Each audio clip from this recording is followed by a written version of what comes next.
Om Sadashiva Samarambam Shankaracharya Madhyamam Asmadhyacharya Paryantam Vande Guru Paramparam Ishwaro Guratmeti Moti Beda Vibhagne Vyomavda Vyapta Dehaya Dakshinamurchaye Namaha Sarva Vedanta Siddhanta Gocharam Tamagocharam Govindam Paramananda Satguru Pranatoshmaham Om Shanti Shanti Shanti.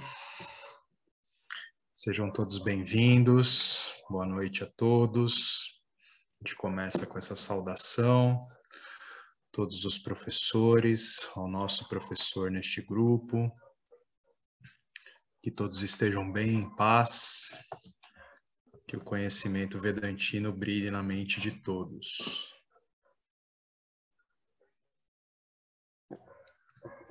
Então, hoje a gente inicia o capítulo 10. Eu vi que o resumo feito aqui pelo Swamiji, ele é curtinho, deu tempo de eu ler um pedacinho aqui, mas o tema é muito bom, assim, me sinto tranquilo para mesmo sem ter lido tudo, a gente ter um desdobramento bom aqui.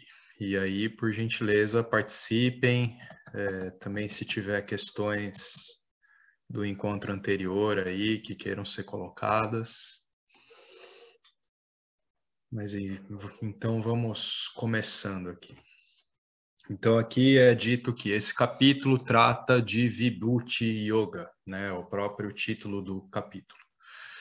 Introduz o Senhor como Jagat Karana, então é a causa do universo. Então apresenta Ishvara como essa causa do universo. Em qualquer objeto, como a gente já viu, existem duas causas. Considere um pote. Ele precisa de uma causa inteligente, o Nimitta Karana, essa causa inteligente, e daqui por diante vai estar como NK no texto. Então, essa causa inteligente, nesse caso, é o oleiro, o fabricante do pote, né? Se for um pote de barro, um oleiro. Então, ele também precisa da sua causa material. Esse oleiro, ele vai precisar do próprio barro, né? Que vai ser o Upadana Karana, a matéria-prima, para fabricar várias formas com esse barro. Então, daqui por diante, esse Upadana Karana, o K no texto.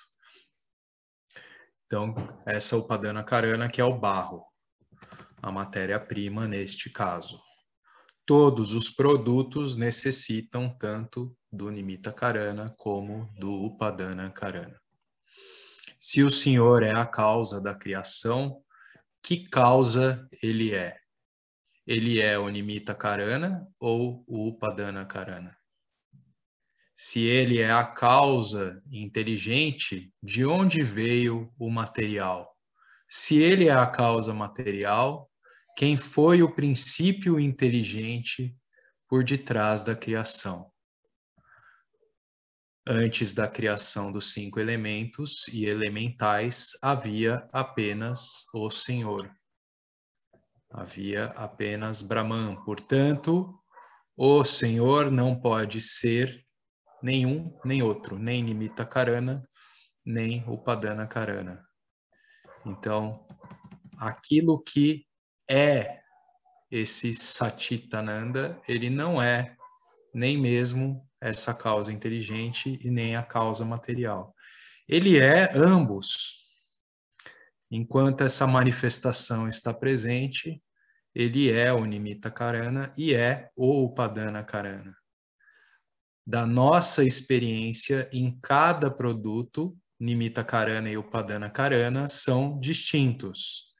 Dentro da nossa experiência, qualquer coisa que a gente possa pensar, um aparelho de celular, ele é distinto daquele que projetou, criou, montou esse equipamento. O ourive é diferente do ouro, o carpinteiro é diferente da madeira e etc. Mas pegue o caso de uma aranha.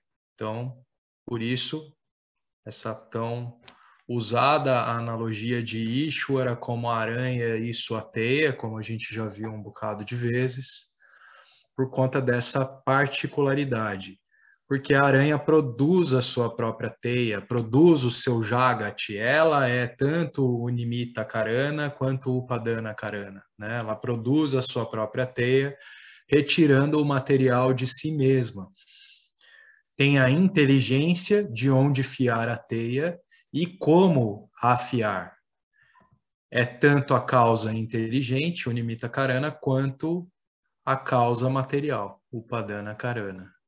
Como descreve ou que linguagem você usa em relação a Nimitta Karana e Upadana Karana.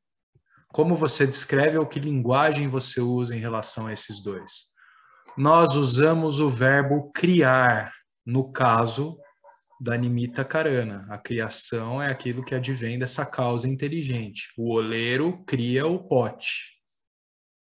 E usamos o verbo aparecer para o Upadana Karana. O barro em si aparece como o pote a partir dessa causa inteligente que projeta esse pote, mas que depende da matéria-prima, o barro, para que esse pote apareça. Então, da mesma forma, o Senhor é tanto o Nimitta Karana quanto o Upadana Karana.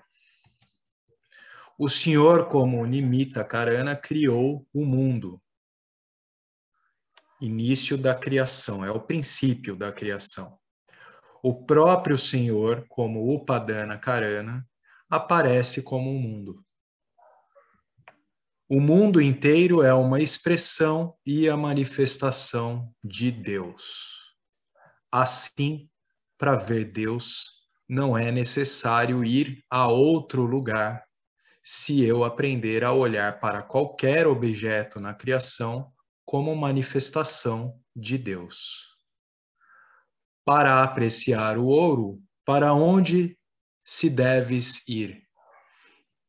Então, por exemplo, né, eu tenho um anel, e esse anel é de ouro, aí eu quero ver o ouro. Eu tenho que ir, então, para outro lugar que não aonde está esse anel que eu estou vendo? Não, eu estou vendo ouro, né? Então, você vai descobrir o ouro em todos os ornamentos. Na verdade, não há ornamento sem ouro. Não há nenhum objeto de ouro, anel, pulseira, colar, que possa ser feito sem o ouro. É essencialmente ouro. Então, onde você vê o ouro? A sua resposta será: como não ver o ouro? Ou onde você vê o barro quando você vê um vaso, quando você vê um prato feito dessa matéria-prima, quando você vê um pote? Diante de todos esses objetos, como não ver o barro? Essencialmente, todos são barro. Do mesmo modo, Deus está em todo lado e não está confinado a um só lugar.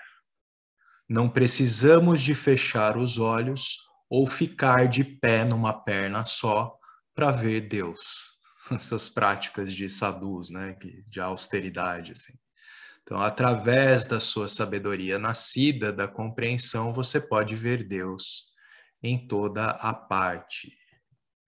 Uma pessoa que compreende Deus como uma causa material e a única causa material essencial para todos os objetos manifestos, verá o Senhor em toda parte na criação.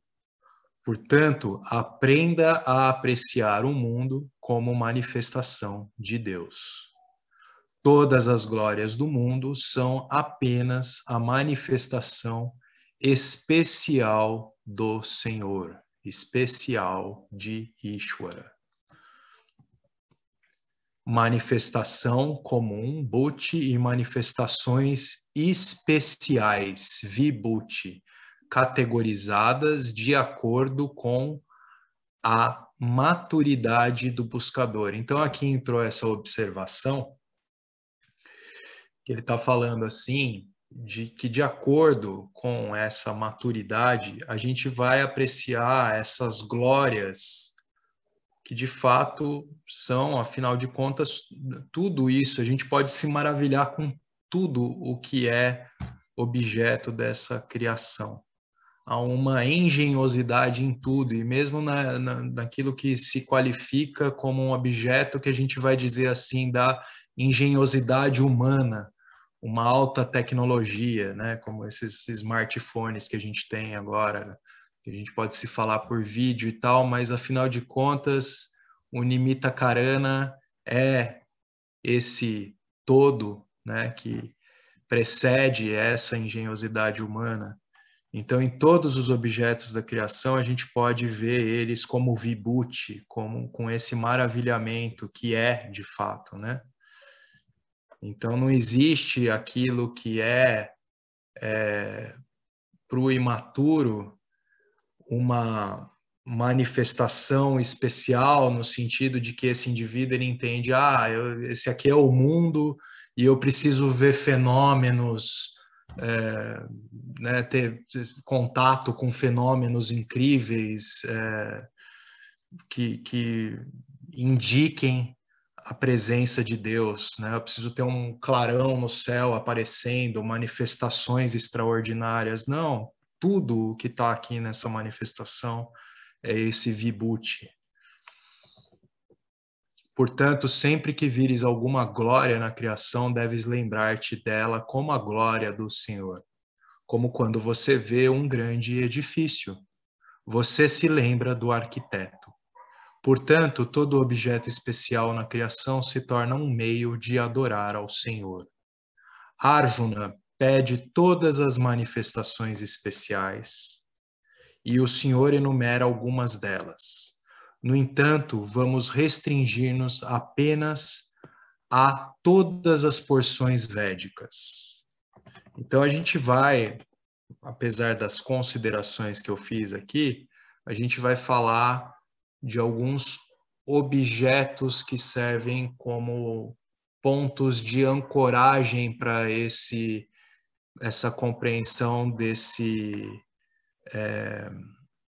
dessa totalidade de Ishwara.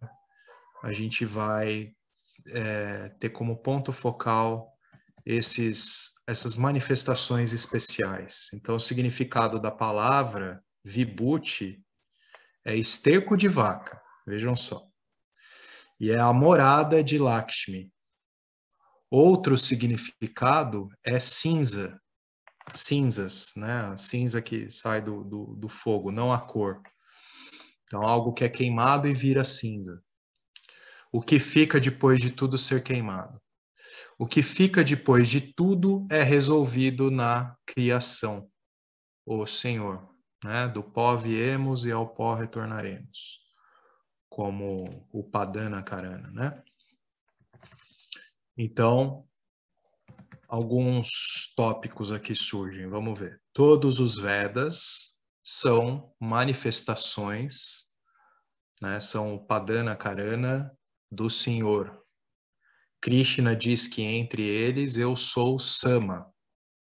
Então a gente está fazendo referência aos 4 livros védicos, porque o Rig Veda está em forma de verso poético. O Yajur é prosa, Sama é musical. Como a música é atrativa, Krishna se identifica com o Sama Veda. Veda Vidya, essa ciência védica, esse conhecimento dos Vedas. Veda Purva é a seção dos Vedas que deriva da premissa: como manipular o Jagat, o mundo, para ser feliz. Aqui se está tentando mudar de esposa, conseguir um emprego, casa e etc. Tudo aquilo que, como a gente viu, para o Sakama Karmi, vai ser algo que, de uma maneira ou de outra, acaba servindo para desenvolver, mesmo que de maneira muito rudimentar, aquele princípio de devoção que é muito importante para lograr esse conhecimento de Ishvara. Então, aqui se está tentando mudar, né, as coisas. Você leva o seu horóscopo a vários astrólogos e cada um dirá rituais de apaziguamento diferentes e diferentes. Ajustar o mundo ou os planetas é uma abordagem pouco inteligente. Mesmo mudando algo, não ficará para sempre assim, pois o mundo continua a mudar. Então, não que tudo isso, porque está lá em porções dos Vedas, não seja válido, mas isso serve a um tipo de devoção que é muito rudimentar, e no Vedanta não se procura mudar o mundo, mas sim a si mesmo.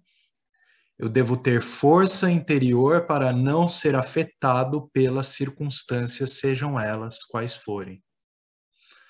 É como andar sobre sapatos num caminho de pedras. O Vedanta dá para a gente esse acolchoamento diante de todas as circunstâncias. Eu fico protegido por uma sabedoria. Eu adquiro um teflon contra todas as mazelas das circunstâncias presentes. Então, portanto, entre Veda Purva e Vedanta, eu sou Vedanta, né? Entre essa apropriação do conhecimento para pedir, né, de um princípio de conhecimento de Ishvara para pedir as coisas, para que elas mudem e tal, e o Vedanta, eu sou Vedanta. Entre para-prakriti e apara-prakriti, eu sou a essência de toda essa manifestação, que é para-prakriti. Ok? Entre Vaidika e Yagna, eu sou Japa. Então, o Vaidika e Yagna, eu estava tentando lembrar, o que era mesmo, gente? Deixa eu ver se eu acho aqui.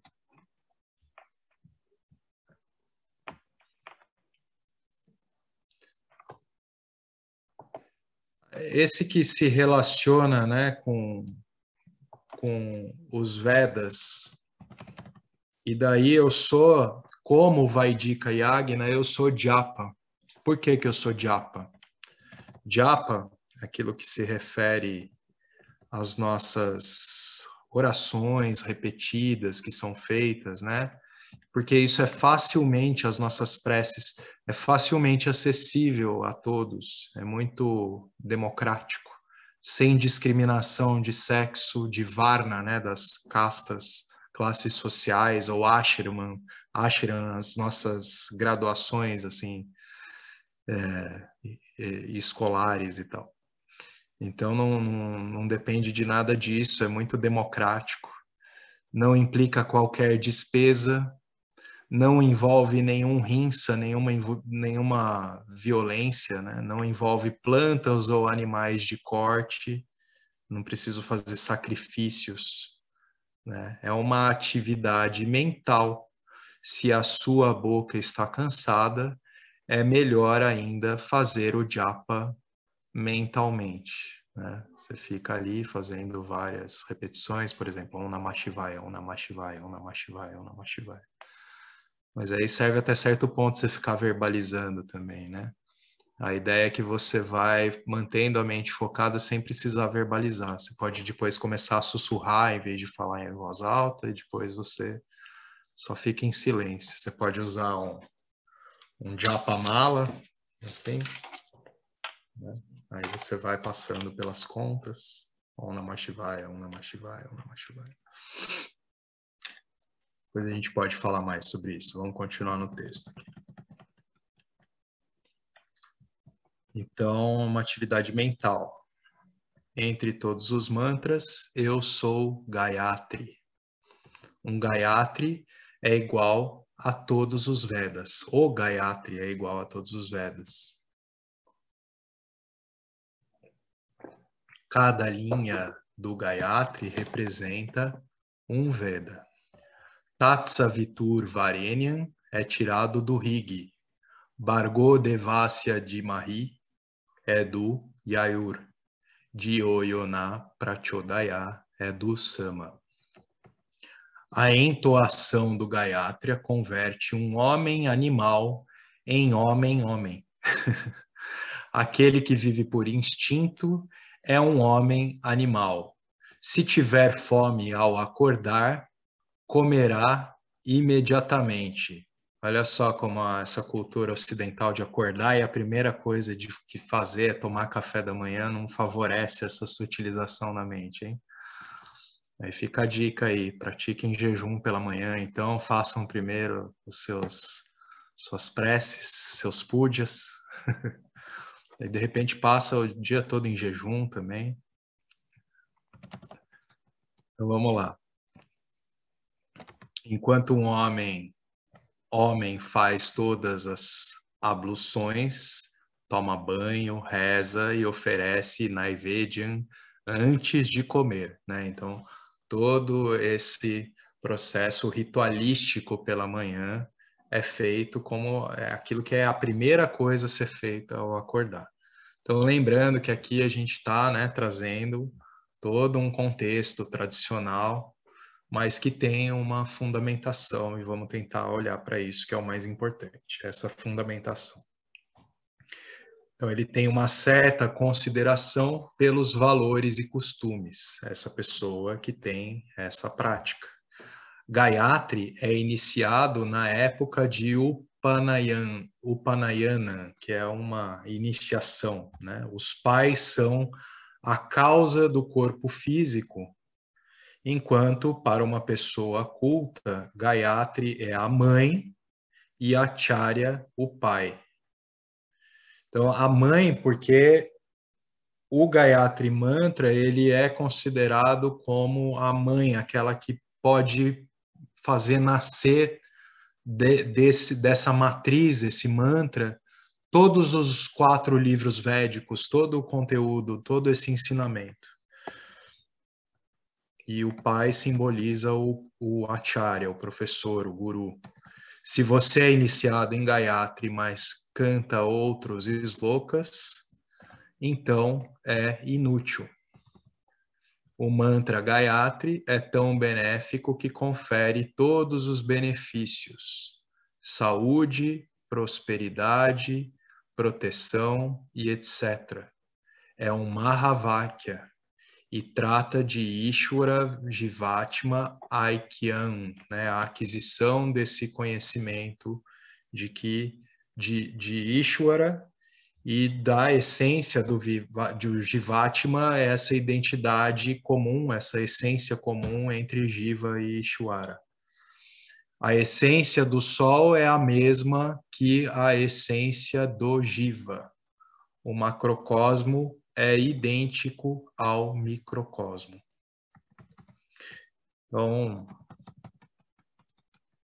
já que a gente falou aqui do Gayatri Mantra, eu lembro que tem uma publicação, eu passei o olho pelo texto hoje, eu lembro de uma publicação que foi feita, e se vocês colocarem lá Gayatri na lupinha lá de buscas do nosso grupo de estudos, tem lá um videozinho com uma maneira tradicional de entoar, né? E tem também essa tradução termo por termo do sânscrito. Isso daí eu tinha puxado lá do site do Chinmaya Mission, né?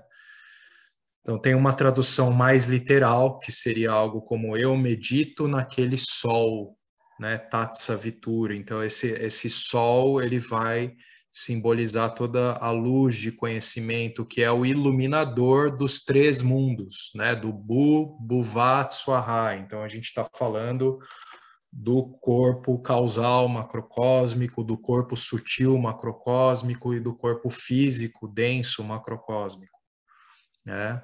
Ou também se traduz como a terra, os céus e o espaço. Então, esse sol, Tatsa Vitura, é o mais adorado, a resplandecência dos poderes divinos. Que o sol ilumine nosso intelecto. Então, essa seria uma tradução mais literal da essência do significado, né, desse mantra. Ok? A gente pode também aqui, quem souber, já que está sendo dado bastante relevância, a esse mantra. A gente pode aqui fazer uma entoação dele e quem souber também vai fazer junto, né? Vamos fazer aqui. Então, Gayatri Mantra é aquele mantra que é Om Bhuvat Swaha Tatsavitur Varenyam Bhargoho Devasya Dhimahi Dhiyo Yona Prachodaya Om. Então, para quem não é iniciado no Gayatri, recomendável. Daí outro tópico que é colocado aqui, que entre todos os mantras eu sou Gayatri, não, essa parte que eu já li. Tá. Letra E, entre todas as palavras védicas, eu sou Omkara. Omkara é aquilo que é a denominação daquele símbolo e do som, né? Om. Então, eu sou Om, contido nas palavras dos Vedas. Por que Om? É a última condensação dos Vedas. Então, se essa matriz, que é o Gayatri Mantra, ela representa como se fosse a mãe, que ali está contido todo o conhecimento, que poderia renascer se o conhecimento védico fosse extinto, do Gayatri Mantra sendo entoado, pode renascer todo esse conhecimento novamente. Aí a gente tem uma condensação ainda mais extrema, que é esse simples som, Om. Então, por que Om? É a última condensação dos Vedas. Nos yugas anteriores, e eu imagino, lendo isso aqui, que o Swamiji, porque isso aqui é uma transcrição da fala dele, tá? Então, tem muito de um bom humor, uma brincadeira aqui em como isso está sendo exposto, tá? Então, nos yugas anteriores, a pessoa supostamente conhecia todos os 4 Vedas. Com Brahmins, começou a reclamação de que era tão trabalhoso, né? Então, os Brahmins ali começaram, aqueles que tinham que ensinar, falavam, pô, é muito conteúdo, né? Assim não dá, é muita coisa. E aí, Brahmaji, né, o próprio Brahma, designa um dos 4 Vedas para cada sessão.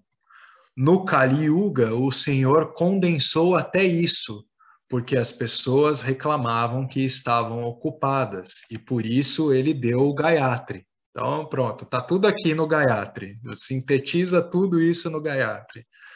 A forma condensada do Gayatri é Om. Então, depois do Gayatri ainda veio essa condensação ainda, não, tá tudo no on, que já estava, né, ali, mas assim, tá tudo no on. Só esse único som traz a representação de todo esse ensinamento. E aí, se você ainda assim afirma que está ocupado, o Brahmaji vai te jogar pelo pescoço para o inferno, vai te pegar pelo pescoço e jogar você no inferno. Porque, né, poxa vida.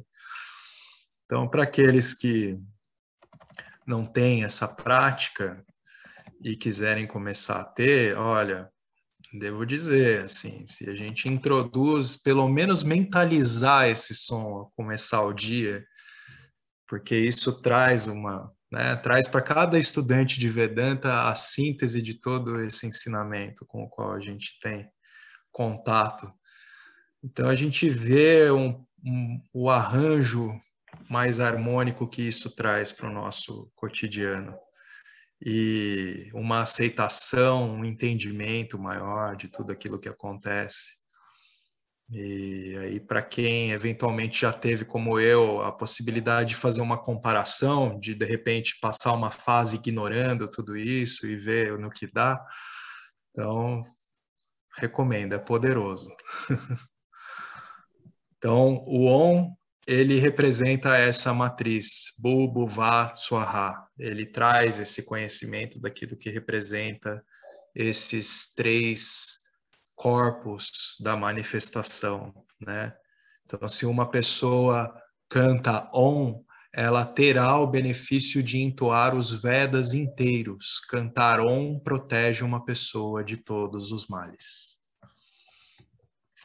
Então, a gente tem ali, inclusive no Mandukya Upanishad, que é o Upanishad mais curto ali, com 12 versos só, ele também traz todo esse conhecimento em cima da pronúncia desse som on, né? Então, quando a gente abre a boca, assim, né? Esse a, on, é como se a gente dividisse esse som em 3 partes, né? A, on, no momento que a gente fecha a boca ali. Então, o a representa o Jagrati, Vashta ou Prapanja, aquilo que é a nossa existência quando acordados, a nossa existência arraigada com o corpo físico macrocósmico. O O representa os Vapna Prapanja, que é aquela nossa existência no âmbito do corpo sutil, e o representa o Sushupti, que é a nossa existência no estado de sono profundo e representa o corpo causal macrocósmico. Portanto, essa palavra representa todo o Vishvarupa do Senhor, todos os nomes dos deuses, porque representa todos os aspectos da manifestação. Om é a melhor palavra dos Vedas. E Krishna é essa, né? O Krishna está representando ali Ishvara, né? Portanto, Om, ok? Então, outro tópico, Veda Akshara. Os Vedas têm muitas letras e a mais gloriosa é... Então, isso aqui eu precisaria entender melhor, pessoal. Por que que tá essa letra que aí está entre aspas um A maiúsculo e um A minúsculo? Se alguém puder me ajudar, porque eu não tive tempo de ler antes. Mas vamos ler aqui e ver o que que a gente tira disso. Os Vedas têm muitas letras e a mais gloriosa é A, né? Vamos pronunciar assim. Este é o som básico produzido por qualquer ser ao abrir a boca em qualquer cultura ou civilização. Então, A, né? Todos os outros sons são apenas modificações disso. A gente abre a boca, faz A, e a gente vai modificando o fechamento, a abertura da boca, vai produzindo outros sons, as outras vogais, e para as consoantes a gente tem que encostar os lábios, a gente tem que colocar a língua, né? Para as vogais, não. A gente começa com A, e aí a gente fecha E, I, O, U, modificações da abertura da boca, né? Mas o básico é o A, é a base para todos os outros sons, ok? Então, todos os outros sons são apenas modificações disso. A Catu, uma mãe, exorta enquanto pede à criança para abrir a boca. Mas, infelizmente, não há um som A em inglês. Então, eu peço perdão aqui, porque eu não tive tempo para uma leitura prévia, e isso é outro trecho que eu não estou entendendo aqui ao que se refere. Precisaria pegar o texto em inglês para entender melhor, tá? Não sei se a gente está falando do Vishwa Jiva, que é representado, ou Jagrati Avasta, o Prapanja, né, que é representado por esse A, que é o princípio de toda manifestação, mas eu não sei por que está 2 As aí, entre aspas. Claro. E aí eu posso voltar nisso no próximo encontro. Oi, Beta? Roberta. Oi, Roberto. O som mesmo, é o som, é a vocalização do A. Do A. Você lê algum texto em sânscrito, escrito em alfabeto, no nosso alfabeto? Tem alguns As que eles estão grifados em cima, que é um A mais... O duplo é o A como é em português, A. Em inglês não tem, por exemplo, em inglês é A. Ah, sim. É isso que ele está querendo dizer, que é o A mesmo, é o som aberto. Porque tem, eu não lembro agora se é o A que tem um acento em cima, que é riscadinho, ele vem como A. Muda, tem 3 tipos de A no sânscrito. Tem o A que é bem aberto, Dharma. Uhum. E tem esse que é sublinhado, que é um outro som. Pena que minha irmã não está na aula hoje, porque ela manja isso. Ah, poxa vida, mas tua contribuição já está sendo excelente. Obrigado, Roberto. É o som do A, porque tem 3 tipos de A no sânscrito Que mesmo. Se você... demais. Aquele livrinho lá que eu comentei com vocês, aquele dia da Glória Arieira, Sim, dos Yoga Sutras, que está em sânscrito, a transliteração e depois em português. Aí você vai perceber que tem uns sublinhados e tal. O Pedro Kupfer, ele tem um vídeo no YouTube, eu vou ver se eu acho o link, que ele explica muito sobre o Om e fala muito sobre as letras em sânscrito também. ah, que Mas legal. é, Quero ver. o Pedro é maravilhoso, cara. Ele tem Sim. um curso dele no Udemy que tem Uhum. só sobre o Om. Que Maravilhoso. demais. Mas esse negócio do A, tenho quase certeza que ele está falando disso, que é o A. Como a gente fala no português, A. E tem um que é Ok. o outro. E tem, Sim. né? Então você tem Dharma, Dharma, É, você abre para falar Dharma e você joga o H. é, aí é a importância de estudar a língua mesmo, para a gente contextualizar tudo melhor, né? Exatamente. Por isso que é legal É, o podcast da Glória Arieira, da Gita, da Gita não, do Mahabharata, porque você vai ouvindo ela falar as palavras. Então, as sim. palavras que a gente já leu, ouvindo a Glória falar, e se você lê ali na transliteração, você começa a entender um pouco também. Comece a entender, porque eu noto, né, nos símbolos, a gente acaba se deparando muito com os caracteres sânscritos e a gente nota quando tem o tracinho em cima, quando não tem e tal, mas como a gente não estuda, né, e muitas vezes nos textos que a gente faz a menção de termos em sânscrito passando para os caracteres ocidentais, não são colocados esses acentos, né, ocidentais que poderiam trazer E outra vez, o jeito que a exatamente. gente escreve Ishwara sem acento, por exemplo. Uhum. Algumas pessoas vão pôr, mas enfim. Tem lugar que você lê com C, tem lugar que você lê com W, Uhum. né? O Ishwara, o próprio Ishwara. Você tem alguns lugares que escrevem diferente também, né? Sim, tem diferenças, né? Diferente, é. Muito Interessante. bom. Tá bom. Obrigado, viu, Roberta? Essas contribuições são riquíssimas. Obrigado. Então vamos lá. Então, o Krishna ele enumera algumas das suas glórias. Eu estou batendo o olho nessas linhas abaixo aí também. Me pareceu que tem alguma coisa de ter sido jogado assim no tradutor e aí ficou meio confuso. Mas todas as glórias, ele está colocando aqui vários exemplos de tudo que é da manifestação. Então, ele é Indra, ele é aquilo que se refere ao nosso estado de sono profundo, é aquilo que se refere aos Devas Pralada, Asuras, Brigu, Rishis, Lion, não sei se esse Lion teria, é do inglês mesmo, Lion, de leão, animais Ganga, os animais do rio Ganges, né? Rio dos Himalaias. Então ficou umas palavras assim que estão aí colocadas assim, aparentemente eu acho que tem alguma coisa de tradução que não ficou legal. Montanhas, oceano, reservatório, Ashvata, árvores, Arjuna, Pandavas e etc. Tem uma questão de pontuação aí também, me parece. Mas aqui dá para entender que Krishna está se colocando a si mesmo como as minhas glórias, colocando ele, né, sendo ali a representação de Ishvara, as minhas glórias é tudo isso que é dessa manifestação, tudo isso que é desse mundo, essa criação maravilhosa. O que significa que o que quer que seja o melhor em qualquer campo, essas glórias são apenas a glória do Senhor. Toda glória nesse mundo deve lembrar-vos do Senhor. Elas representam apenas o Senhor, representam apenas Ishvara.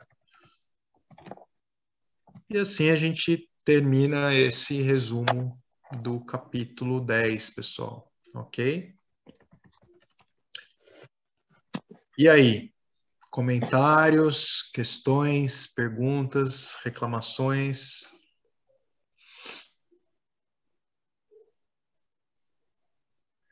Então vamos seguir. Capítulo 11, Vishvarupa Darshana Yoga. Ok? Tamo junto aqui, não li nada. Os Vedas apresentam Deus dependendo do estágio de maturidade do buscador. No início, existe um Deus pessoal, Ekarupa Eshwara ou Ishtadevata Eshwara. A gente falou, né, dessa divindade que a gente escolhe como a nossa divindade favorita. Dentro da tradição, também, não sei se é na tradição de uma maneira geral, mas assim, existe a indicação de qual é o seu Ishtadevata, de acordo com o teu mapa védico ali, o mapa astrológico que vai ser feito e tal. Você vai descobrir, vai ser revelado para você qual é o seu Ishtadevata, né? Um Deus pessoal com atributos. Isso é válido e ajuda um buscador a crescer. Cada pessoa enfrenta muitos problemas emocionais no rigor da vida. Um devoto pode contar ao Senhor todos os seus problemas. É-lhe permitido partilhar todos os seus problemas, porque ninguém poderia estar disponível, ou cada um está tão ocupado com seus próprios problemas, ou estão terrivelmente ocupados. Aliás, também, né, vamos combinar que ninguém gosta daquela pessoa que cola e que fica só chorando as pitangas de todos os problemas da sua vida, né? Então, faça isso com o Ishvara.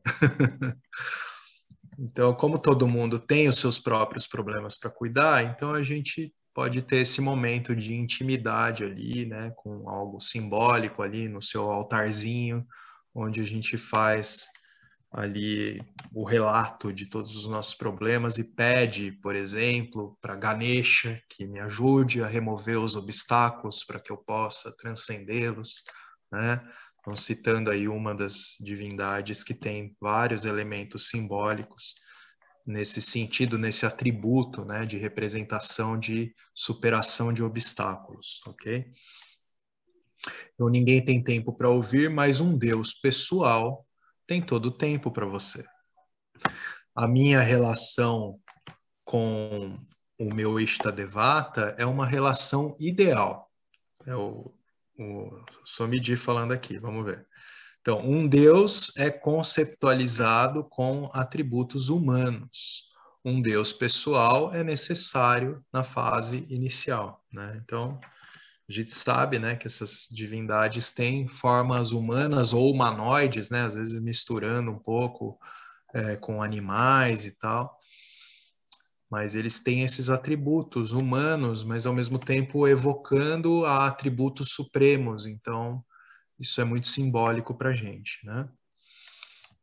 Todas as narrativas por trás dessas divindades todas, elas são também muito simbólicas e servem para a gente se apropriar desse senso de buscar desenvolvimento pessoal, superação, força, coragem, abundância, saúde, né? Seja lá o que for. Então, os Vedas dizem que não se deve parar apenas nesta fase. A apreciação pelo Senhor deve melhorar. Deve mudar para acomodar não só uma forma em particular, mas também todas as outras formas, incluindo seres humanos, animais, árvores, coisas animadas e inanimadas. Quando eu crescer para apreciar o meu Ishtadevata como Samashtirupa, então a minha visão do Senhor é Vishvarupa Ishwara, né? Então esse Samashtirupa é quando desse elemento simbólico que para mim representa uma totalidade, eu passo a olhar para a totalidade com essa mesma equanimidade. Então a minha visão do Senhor é Vishvarupa Ishwara, daqui em diante VRI, Vishvarupa Ishwara. Essa representação de Ishwara como a totalidade magnânima, cosmogônica, ou Anekarupa Ishwara, dois termos para o mesmo, né? Vishvarupa Ishwara ou Anekarupa Ishwara. O Ishtadevata torna-se Vishvarupa na segunda fase. Então, essa divindade a qual você se dirige para manter ali, né, ela tendo ela como um ponto focal para a representação dessa totalidade, onde você ali traz todos os seus problemas, você pede por sabedoria, força, resignação, tudo que você precisa para atravessar da melhor maneira por todas as fases e situações da vida, né? Em um outro momento, você começa a olhar para todas as situações e todos os objetos representando essa totalidade e a sabedoria suprema.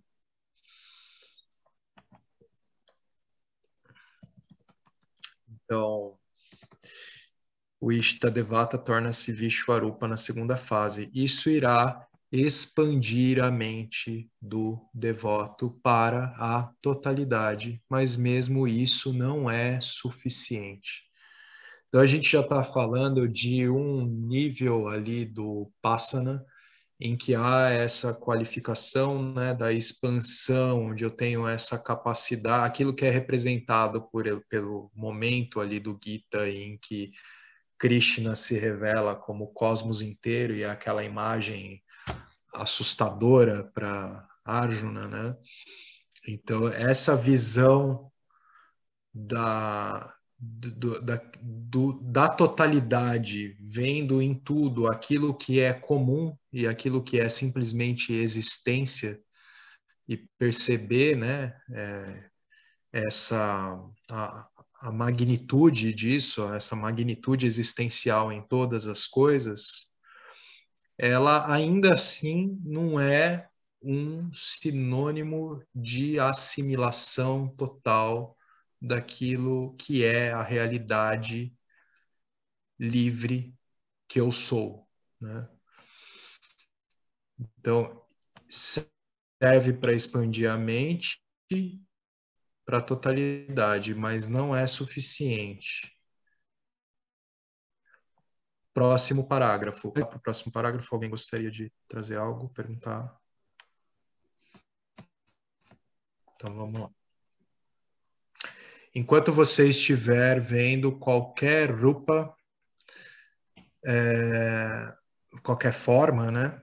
Você está dentro do reino do tempo e do espaço, porque você só pode existir dentro do tempo e do espaço e qualquer forma está sujeita a vikara, ou mudança, se é anekarupa ou ekarupa. Portanto, um buscador tem de ir além do VRI. O que era o IDI mesmo? O Ishtadevata, certo? O buscador tem que ir além do Ishtadevata e do Vishwarupa, que se chama Arupa Ishwara Darshana. Assim, a maturidade do devoto passa do Ekarupa para o Anekarupa e depois, finalmente, para o Arupa, para aquilo que é sem forma, ok? Então, esse escalonamento de entendimento. No Bhagavad Gita, Ekarupa Ishwara não é muito enfatizado. Deixa eu só voltar um pouquinho para fazer um comentário mais dentro, né? Então, tá. Lembrei. Se é Ekarupa, a gente está falando daquilo que é mesmo, né? Que pegar uma forma para ter essa representação da totalidade. O mesmo que Ishtadevata, tá? E daí eu voltei ali no... Peraí. Perdi aqui. Ah, tá. No Bhagavad Gita, então, Ekarupa Ishwara não é muito enfatizado. Krishna sente que os alunos do Gita já passaram essa fase. Então, é como se o Krishna entendesse que o Gita não é tanto para aquelas pessoas que ainda estão nesse tipo de devoção um pouquinho mais rudimentar, onde há a necessidade dessa desses elementos simbólicos para que haja um entendimento, né? Então, por isso não é muito enfatizado. Gita enfatiza apenas a segunda e terceira etapas. O Gita, ele é mais enfático naquilo que se refere a entender a compreensão de Ishvara, ou Vishvarupa, e Arupa, aquilo que se refere ao Nirguna, como a gente já falou, né? Aquilo que é o sem forma. O Ishvara, em sua manifestação, Vishvarupa, e na totalidade da sua manifestação, Vishvarupa, e Arupa Ishvara. Em outras palavras, aquilo que a gente estava lendo antes, como para Prakriti, Arupa Ishvara, e Apara Prakriti, Vishvarupa, ok? E para essas etapas, Krishna preparou o terreno no 7º, 8º e 9º capítulos, nos quais vimos o próprio Bhagavan, né, o próprio Ishvara, aparecer como universo, né, esse momento, essa cena tão representativa do Gita, que é quando o Krishna surge como essa forma da totalidade que ele é, que eu mencionei agora há pouco. Então, tal como o ouro, a causa material, no caso, né, de um anel de ouro, colar de ouro e tal, então, tal como o ouro, a causa material se expressa sob a forma de muitos ornamentos. Então, Ishvara é tanto, como vimos, a causa inteligente, quanto a causa material. E como causa material, ele se expressa como ouro, como barro, como tudo aquilo que está na manifestação. Então, tal como a madeira se expressa em diferentes formas de mobiliário, um Ishvara ou Ishvara torna-se tudo, né? Madeira, ouro, enfim. Então, da mesma forma como um só Deus, ele se expressa em todos os seres. Então, Ishvara é todas as formas de objetos, todos os jivas, inclusive, né? Se expressa como todos os jivas. Tanto o sem forma, como espaço, vayu, mente. Então, aqui está sendo colocado como arupa, mente, né, como sem forma, a mente, o espaço. Vayu é uma tradução para aquilo que é o ar, né?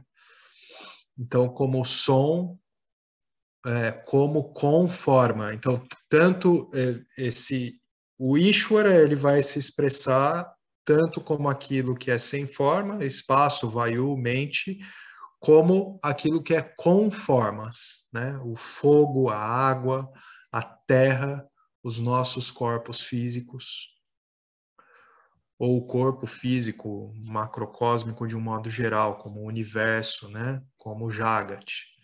Então, Bhagavan expressa-se como o mundo. A nossa sadhana é treinar a mente para apreciar o Senhor em todas as suas formas. Primeiro, aprenda a apreciar o Senhor em um ídolo, em templo, e depois se gradue para apreciar o Senhor na criação como um todo. Nós não vemos o Senhor na criação, mas o Senhor é a própria criação. Para apreciarmos o Senhor assim, precisamos passar por 2 etapas. Antes da gente olhar para essas etapas, alguém gostaria de comentar algo, perguntar? Então vamos seguir. O Senhor criou o bacon e é o bacon. Isso. É Yoga das 3 energias que está isso. Acho que no encontro passado Na eu falei essência da iluminação. É a essência da iluminação. Ah, já não lembrava. Na essência da iluminação. É muito boa essa. O senhor é o bacon, o James, como ele respondeu para a mãe dele, né? Então é isso. Então o senhor é o bacon, o senhor é a água, é o fogo, é a jiva, todas as formas e tudo aquilo que é manifestação sem forma também, como o espaço mais sutil de todos os elementos, a mente, né, que acomoda todas as formas, mas em si ela é sem forma. Então, para apreciarmos o Senhor assim, precisamos passar por duas etapas. Vamos ver isso aqui. Ou mesmo a apreciação de Ishvara, do Senhor, como o universo, envolve duas etapas. Porque dividimos o mundo em bom e mal. Tudo tem o seu propósito. Mas nós dividimos o mundo como algo maravilhoso e feio, e algo favorável e desfavorável. Podemos gostar de ver uma vaca como Deus, mas não um mosquito ou um escorpião. Então, por isso, no 10º capítulo, aprendemos a ver os aspectos positivos da criação do Senhor. A isso se chama Vibhuti Yoga. Então, a gente falou, né, na leitura do capítulo, do resumo do capítulo anterior, a gente falou de Vibhuti também, como esses aspectos mais especiais, eu não lembro qual era o termo que estava sendo usado ali da manifestação, mas a ideia é enxergar esse aspecto positivo da criação em tudo, né? Então, nesse capítulo, vamos considerar tudo na criação, quer se lhe chame positivo ou negativo, e bom e mal. Tudo deve ser apreciado como o Senhor, como Ishvara, o que significa que devo desenvolver maturidade, pois tudo é válido e belo e tem o seu propósito na vida. Se eu não gosto de uma determinada parte da criação, então não é porque ela é defeituosa, mas por causa da minha visão limitada, ok? Então, para a gente lograr ter esse conhecimento de Ishvara assimilado, né, eu não posso ser seletivo. Se eu quero ver a totalidade em tudo, se eu quero ver essa inteligência suprema em todas as coisas, se eu quero ter um entendimento equânime sobre toda manifestação, então eu não posso separar o mundo em coisas que são de Deus e coisas que não são de Deus, né? Isso eu não gosto, então isso não pode ser Ishvara. Então eu estou fracionando Ishvara, né? Então isso nunca vai funcionar para que eu tenha esse conhecimento de Ishvara assimilado. Não tem como ser assim.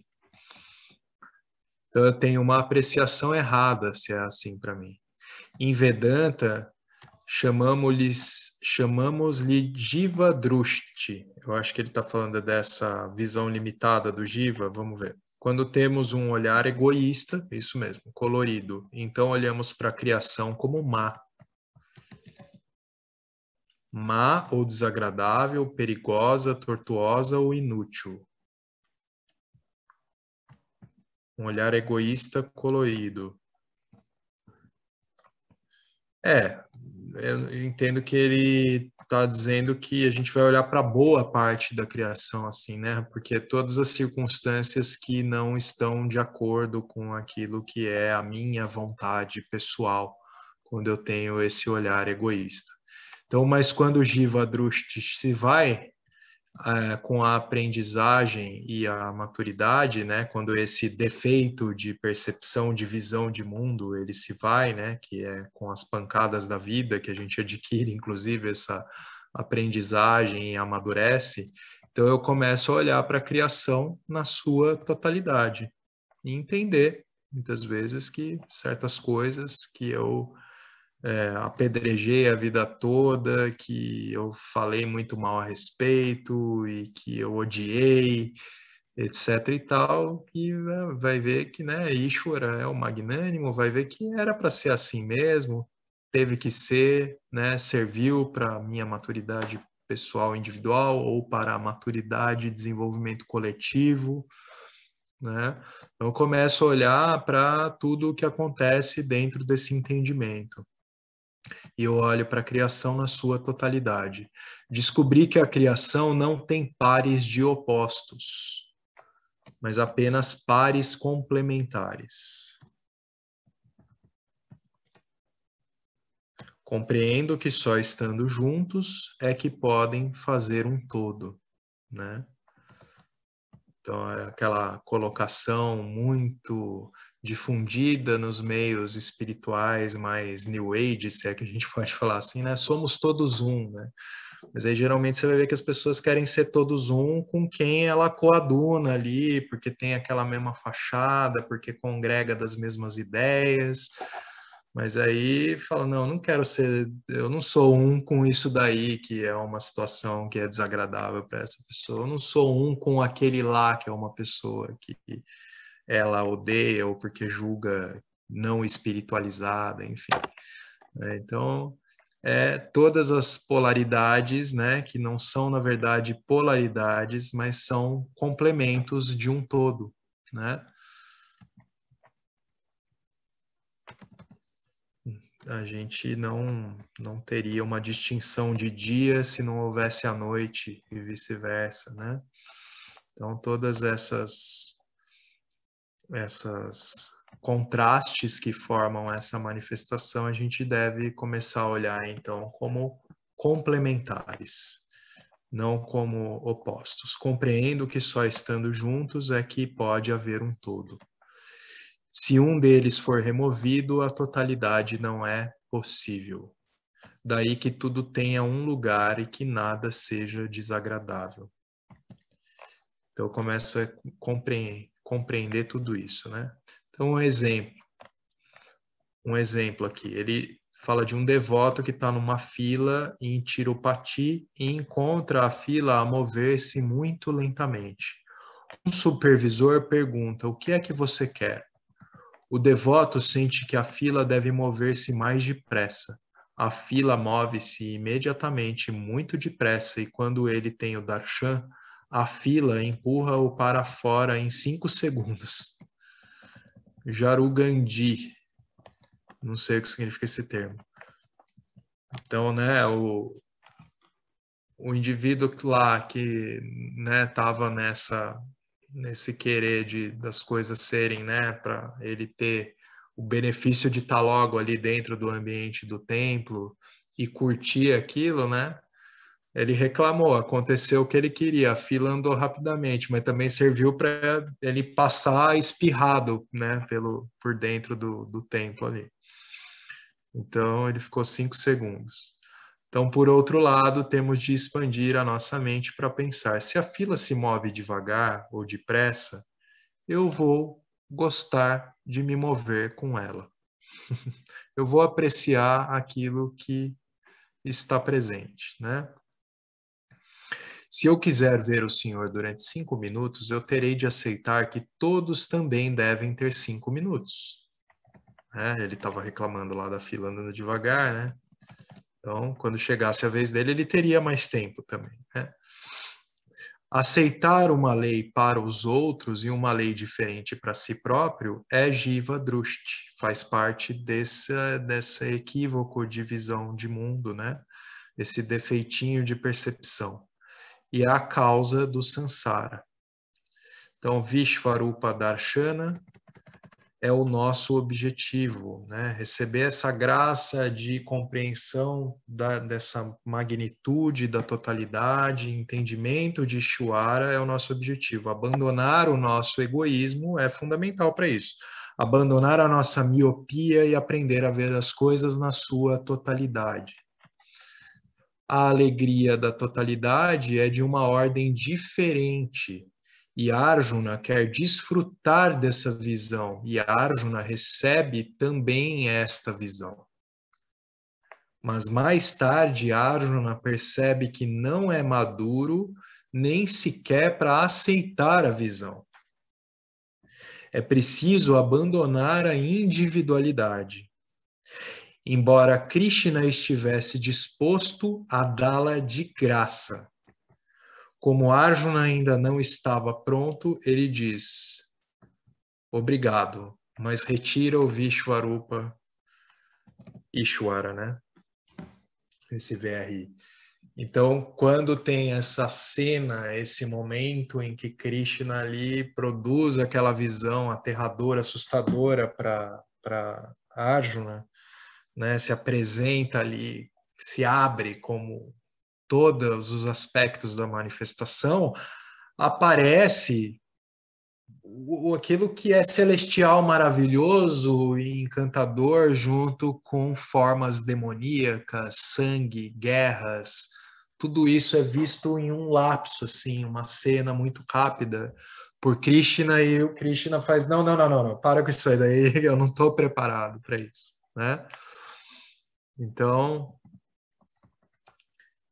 o Krishna deu de graça essa visão, né? Mas o Arjuna não estava pronto. Ele diz, então, não, tá bom, obrigado, mas retira aí o VRI aqui, né? O Vishvarupa Ishvara.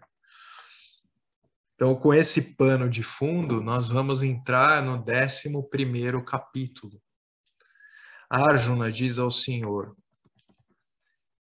eu não enumerei, eu não vi qual que é a numeração desse verso. Se alguém quiser puxar, eu ponho para tocar aqui naquele site que a gente costuma ouvir.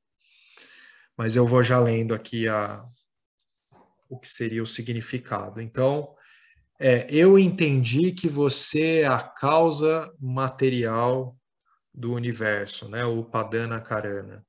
Você é Shrishti Shitilaya Karana. Portanto, você está aparecendo sob a forma do próprio Vishwa, a criação. A forma do próprio Vishwa, aquilo que se refere ao aspecto tangível dessa criação, que a gente percebe e vivencia no estado de vigília. Na verdade, não há outra criação além de você, pois não há outro ornamento além do ouro.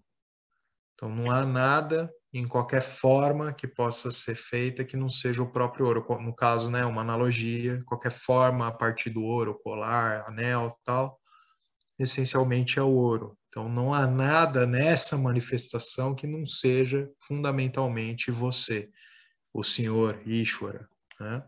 Compreendi isso claramente. Compreendi também que qualquer que seja a glória na criação, todas essas glórias pertencem legitimamente apenas a ti.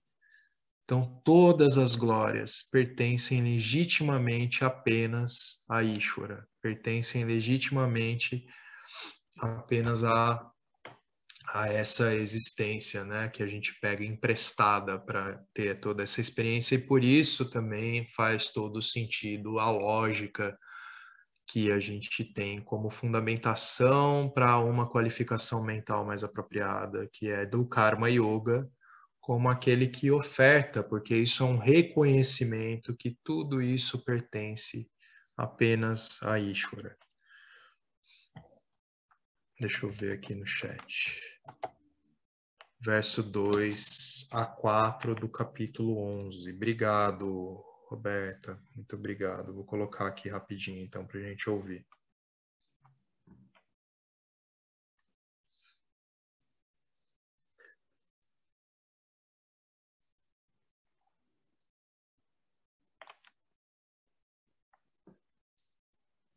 Dois.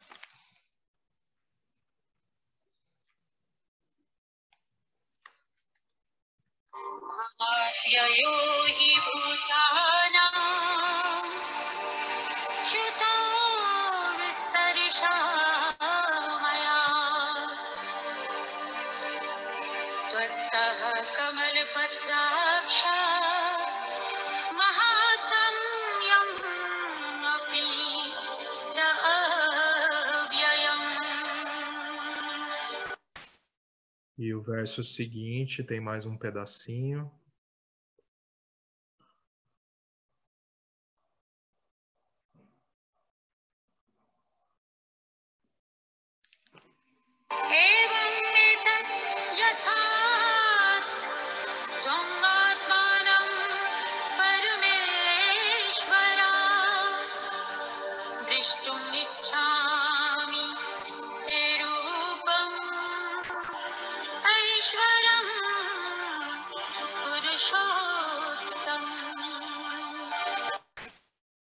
Muito bem.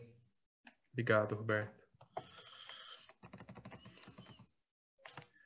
Eu parei de ler ali compreendi também que qualquer que seja a glória na criação, todas essas glórias pertencem legitimamente a ti.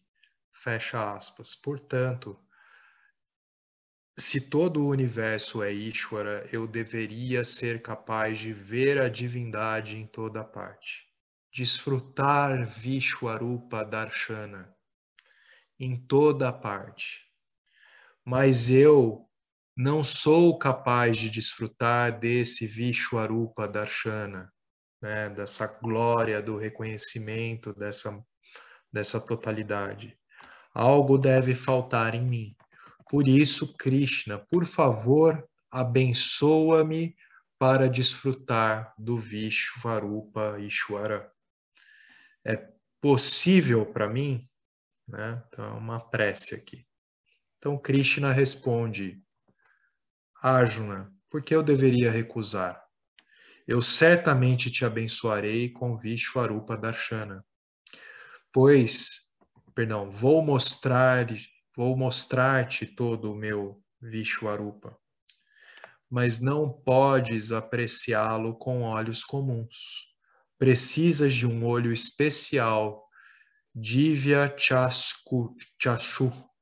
Então, nesse momento, o Krishna está ali dando esse Shakti, né, para que Arjuna possa ter essa visão.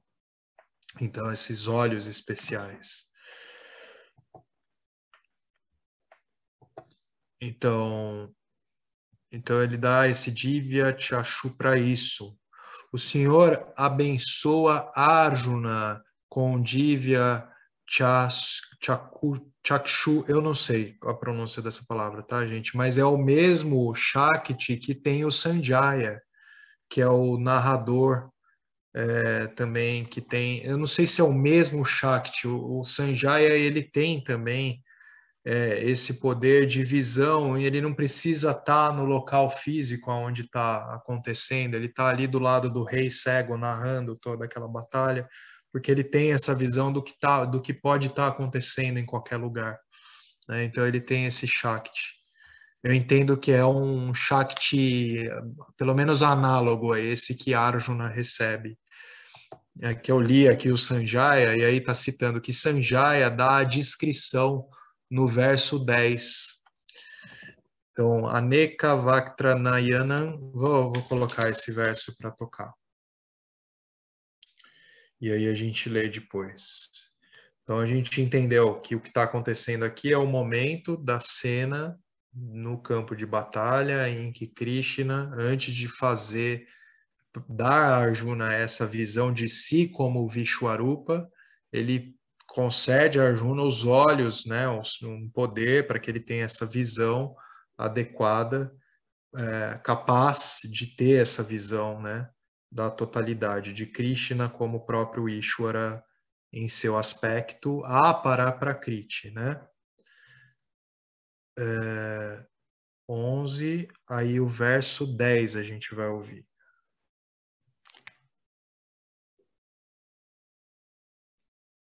Versos 10 e 11, tá? Eu acho que aqui tá só um trecho, vamos lá.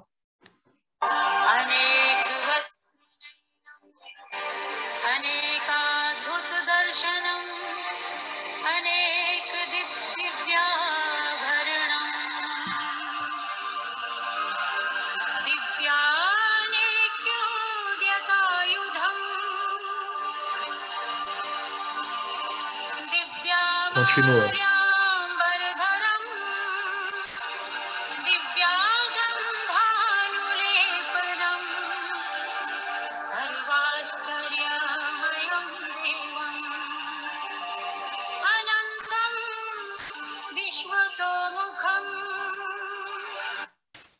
Então, aqui o que está no texto é parte do verso 10, que aqui nesse áudio ficou um bloco junto com o verso 11.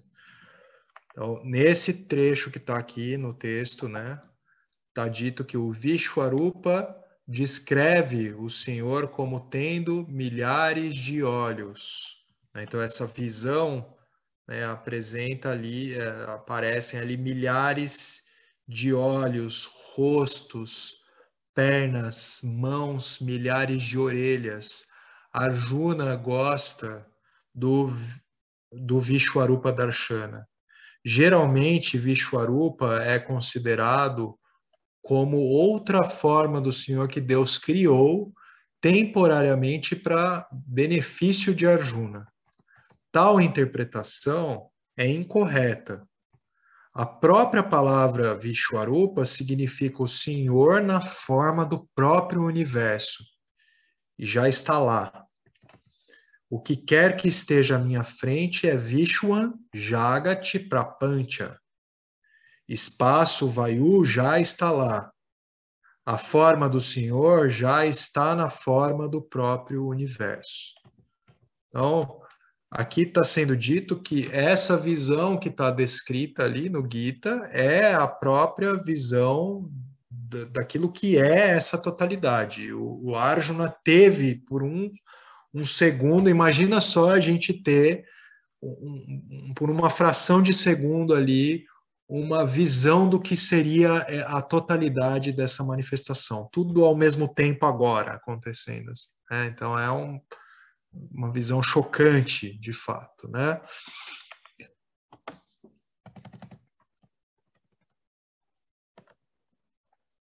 O Bhagavan não pode estar presente num determinado tempo e espaço, né? O que é o todo dessa manifestação tem um caráter atemporal. Tudo o que é, o que foi, o que haverá de ser, é tudo existente a partir do Karana Sharira dessa manifestação, do corpo causal dessa manifestação, né? O universo só se dissolve, só volta, né, se recolhe e ele existe então agora apenas como uma potencialidade sem namarupas no momento do pralaya. Então, por conseguinte, o Vishwarupa nunca pode ser considerado como uma forma particular, né? Então, o Swamiji está aqui corrigindo essa noção de que ali, naquele momento que existe, entendo que talvez em algumas interpretações do Gita, que naquele momento o Krishna ele deu uma amostra com uma forma particular de uma divindade que é cheia de olhos, orelhas, mãos e pernas. Não. Ali houve uma visão daquilo que é a totalidade da manifestação. Então, o universo só se dissolve no momento do pralaya. Por conseguinte, Vishwarupa nunca pode ser considerado como uma forma particular que apareceu e desapareceu.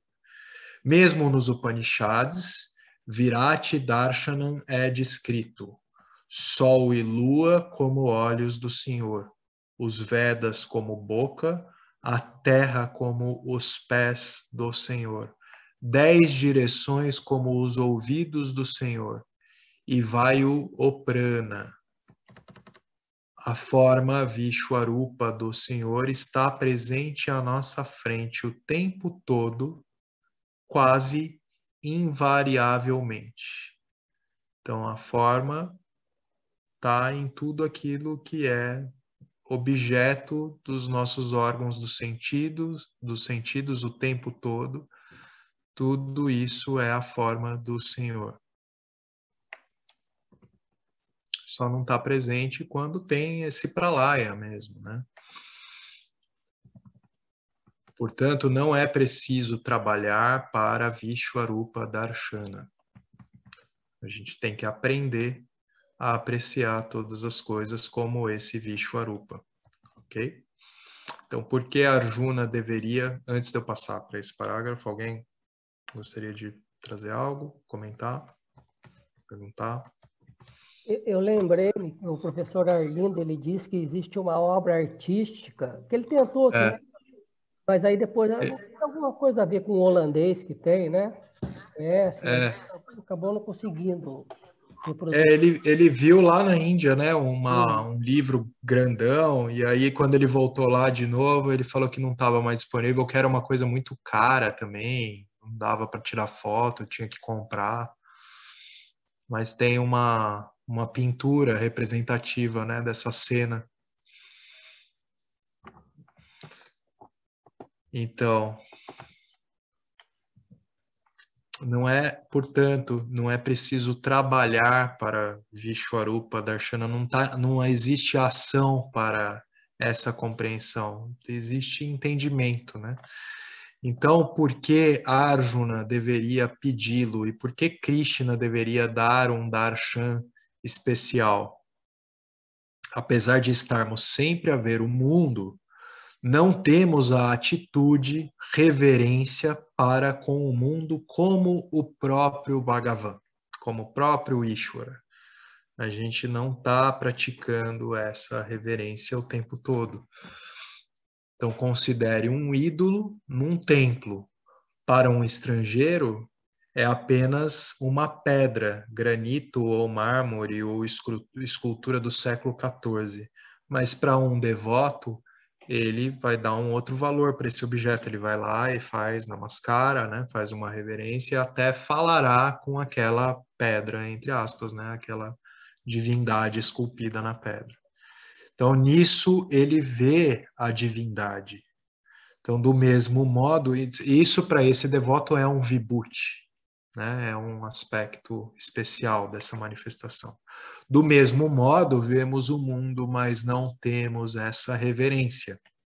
Tudo na criação deve ser respeitado e reverenciado, até mesmo o mosquito. Né? Mesmo quando a gente está ali pé da vida, porque tem eles unindo à noite na nossa orelha, aí lógico que com um reflexo natural você mata o mosquito na tua própria cara, fica aquele sangue, né? Aí, matei o mosquito, mas reverencio o mosquito. Então a gente reverencia tudo, reconhece tudo como Ishvara. Devemos aprender a olhar para a totalidade como Bhagavan, onde todos devem ser respeitados, todos devem ser reverenciados. Até mesmo um mosquito é uma forma do Senhor, uma forma de Ishvara. Então devemos tornar-nos incapazes de matar até mesmo uma formiga. Uma pessoa torna-se uma encarnação de ahimsa. Por conseguinte, desenvolver reverência para com a criação, pois a manifestação do Senhor necessita de uma mudança de atitude. Chama-se Jiva Chakshu. Significa a remoção da visão pessoal, a remoção daquele defeitinho de percepção do meu entorno, que é o Jiva Drushti. Eu começo a olhar o mundo, olhar ao meu redor com outros valores. Eu começo a adquirir uma visão de mundo mais adequada com esse Vishwarupa.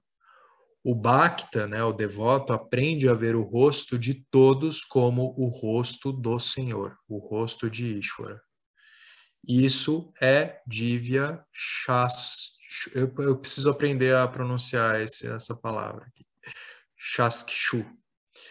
Ou olhos divinos onde os meus ragas e diveshas são eliminados. Né? Se eu vejo tudo e todos os seres como Ishvara, eu não vou ter para com uma determinada pessoa, entidade, questões que envolvam evitar essa pessoa a todo custo ou ser ávido pela presença daquela pessoa, né? Então tem um olhar que é inclusivo, que é amoroso e que é equânime para com todos os aspectos dessa criação.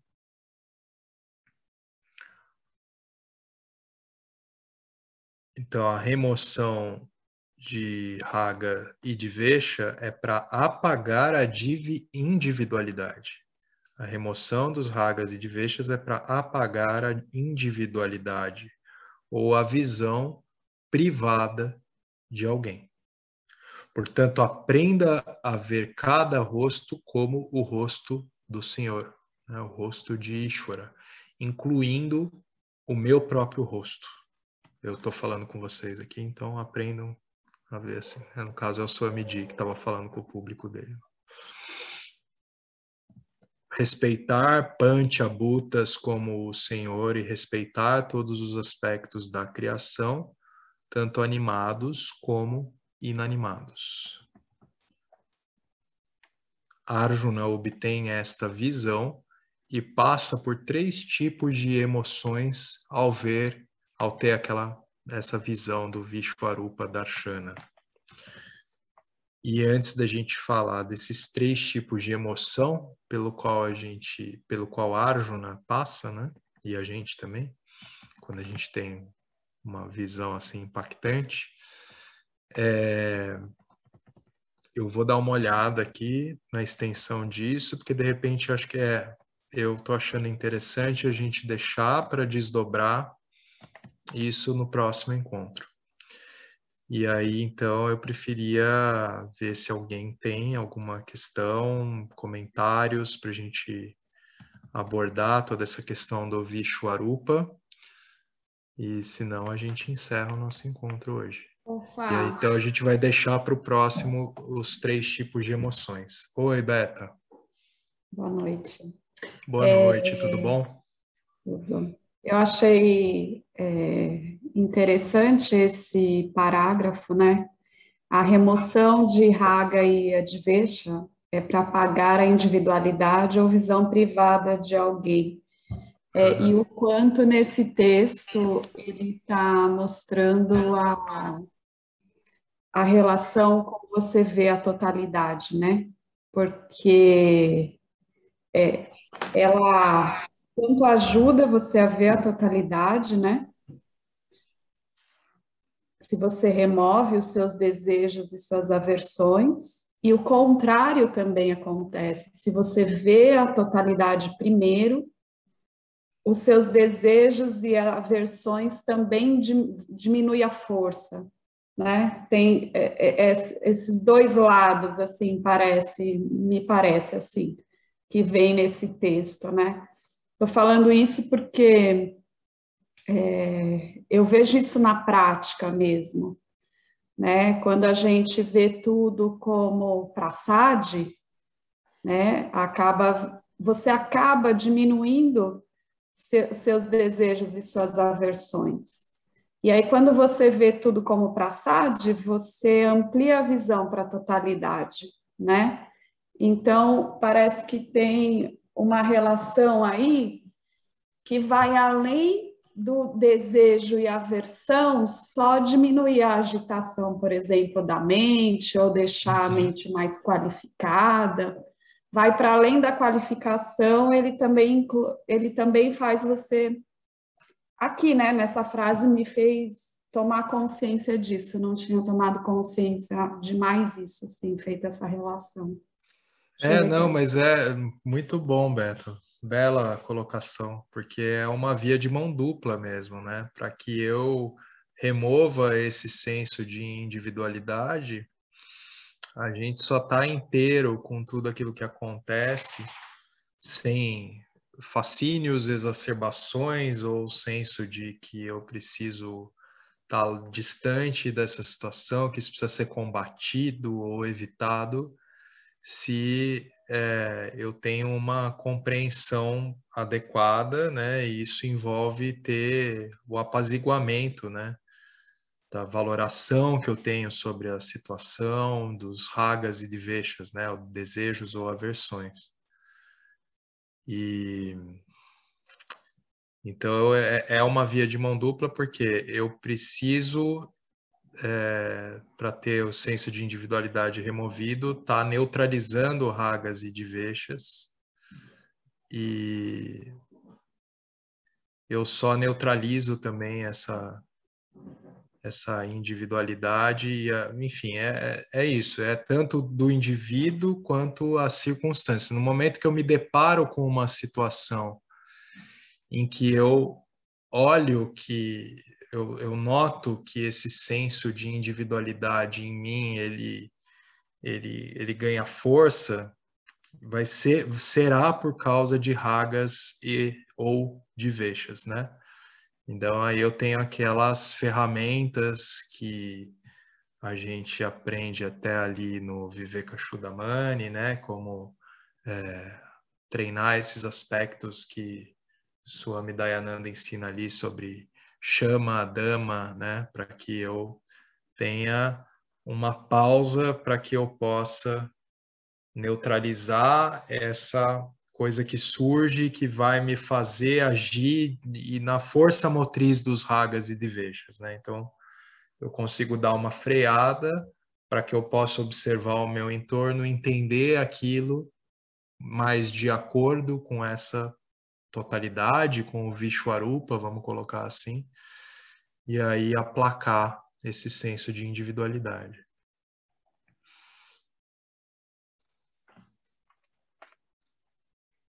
Complementa isso que eu estou falando, Beta? Sim, até a hora que você estava falando, até colocaria mais uma coisa, assim, né? Além de a remoção de raga e advesha ajudar a você ver a totalidade, além de te ajudar na qualificação da mente, né? Ela também trabalha, e aí na qualificação da mente, com rajas e tamas, né? E aí me vem assim uma também relação direta de sátiva com a totalidade, né?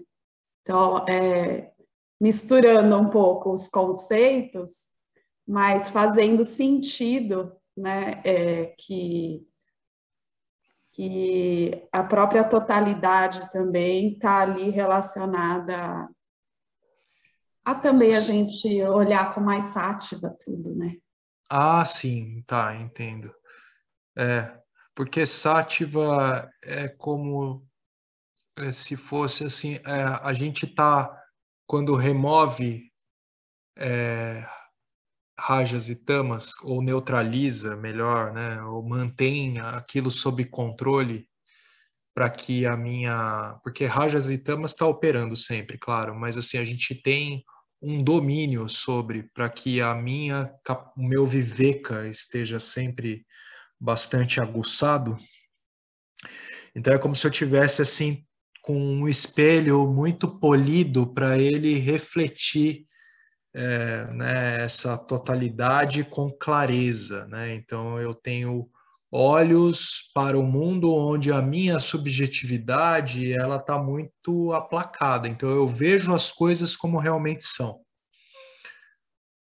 E isso também, né, significa a minha individualidade, ela está bastante ao lado nessa percepção. Eu estou vendo as coisas pelo que elas são, não por aquilo que o indivíduo prefere que seja, né? Então é como se eu tivesse com esse espelho muito limpinho e polido para ver as coisas adequadamente. Então, o Sattva ele traz esse reflexo, né, de um entendimento adequado, para um entendimento adequado do todo, né?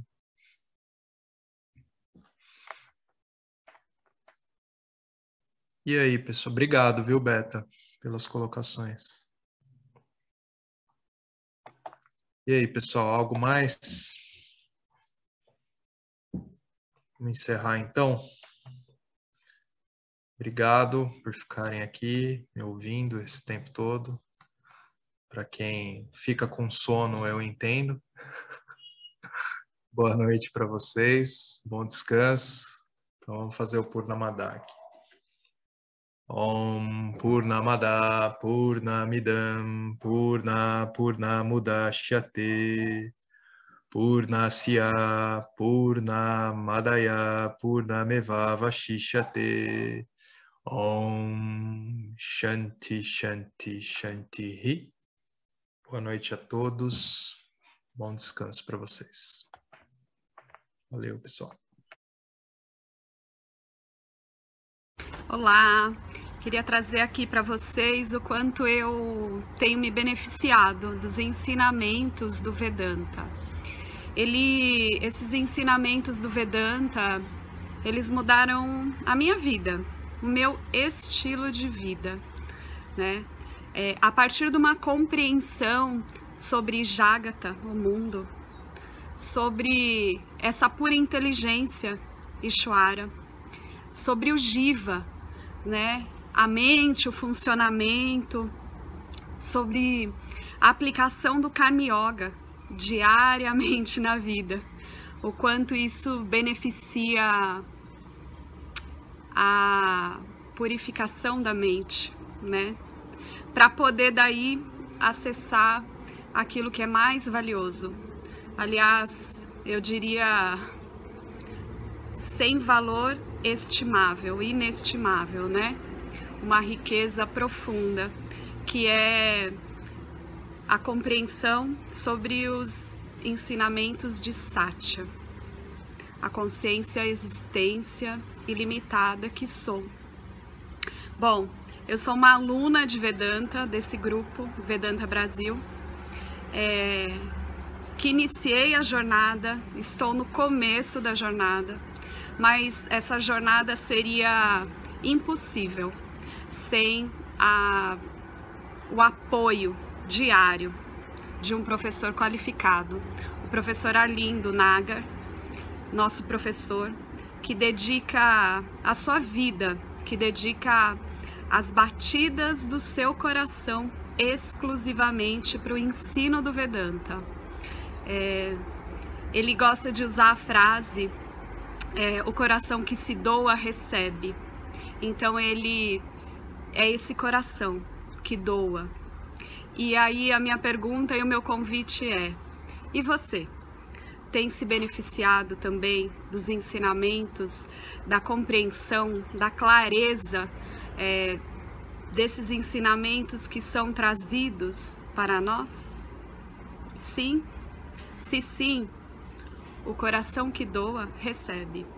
Então o convite é: se você se beneficia, você pode também fazer uma doação. Essa doação, ela é necessária, apropriada, para a manutenção, né, desse ensinamento vivo diariamente para nós. E é um convite para que a gente possa nutrir esse grupo com o dar e o receber. E se você se beneficia, tenho certeza, qualquer valor mensal é suficiente. É o valor que o seu coração sentir, mas é um valor apropriado. Bom, meu recado é esse. Eu agradeço imensamente e não tenho palavras para dizer o que é o Vedanta na minha vida. Só dizer gratidão. Gratidão Ishwara, gratidão professor, gratidão a Sampradaya, gratidão. Obrigada.